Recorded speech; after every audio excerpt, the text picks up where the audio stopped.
একজন বয়ঃসন্ধিকালে একজন কিশোর বা কিশোরী কিভাবে ত্বকের যত্ন নিলে ত্বকের নানাবিধ সমস্যা থেকে অনেকাংশে দূরে থাকতে পারবে সে ব্যাপারে কিছু আলোচনা করব। আসসালামু আলাইকুম, আমি ডক্টর ফারজানা নাজ, সিনিয়র কনসালটেন্ট হিসেবে কর্মরত আছি লেজার মেডিকেল সেন্টারের ক্লিনিক্যাল এবং অ্যাস্থেটিক ডার্মাটোলজি বিভাগে। প্রথমেই জানা যাক, টিনেজার বা বয়ঃসন্ধিকাল বলতে আমরা কাকে বোঝাই। সাধারণত ১৩ থেকে ১৯ বছরের কিশোর বা কিশোরীকে আমরা টিনেজার বলে অভিহিত করে থাকি।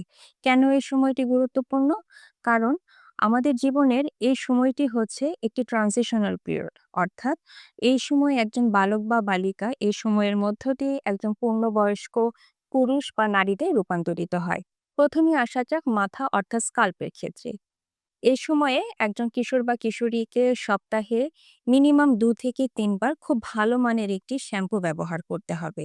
যদি মাথায় তার ড্যান্ড্রাফ বা খুশকির প্রকোপ থাকে তাহলে কিটোকোনাজল যুক্ত অ্যান্টি ড্যান্ড্রাফ শ্যাম্পু, এবং সেই সাথে যদি তার চুল পড়ার কোনো সমস্যা থাকে তাহলে কিটোকোনাজলের সাথে বায়োটিন সমৃদ্ধ শ্যাম্পু তাদেরকে ব্যবহার করতে হবে। এরপরে আসা যাক ফেসে।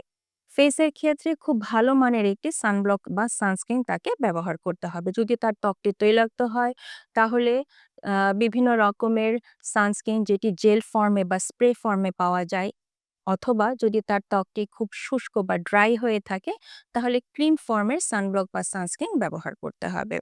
প্রতিদিন নিয়ম করে মিনিমাম ২ থেকে ৩ বার উপযুক্ত একটি ফেস ওয়াশ দিয়ে তাকে ফেসটি ক্লিন করতে হবে। ময়শ্চারাইজার খুব ইম্পর্টেন্ট, কারণ এই সময় একজন কিশোর বা কিশোরীর হাইড্রেশনটা অর্থাৎ ফেসের বা বডির হাইড্রেশনটা ঠিকমতো মেনটেন হয় না।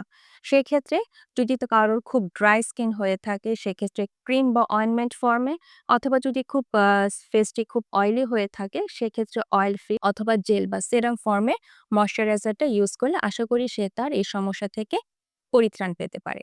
এ সময় তার খাদ্য তালিকায় একটি ব্যালেন্স ডায়েট অর্থাৎ একটি সুষম খাবারের পরিপূর্ণ সমাহার প্রয়োজন। অর্থাৎ প্রতিদিনের তার খাদ্য তালিকায় উপযুক্ত পরিমাণে আমিষ, শর্করা এবং স্নেহ জাতীয় খাবার এবং ভিটামিন এবং মিনারেলসের একটি পরিপূর্ণ সমাহার থাকতে হবে। প্রতিদিন মিনিমাম ২ লিটার অর্থাৎ ৮ গ্লাস পানি তাকে পান করতে হবে এবং প্রতিদিন ৬ থেকে ৮ ঘন্টার একটি পরিপূর্ণ ঘুম তাকে এনশিওর করতে হবে।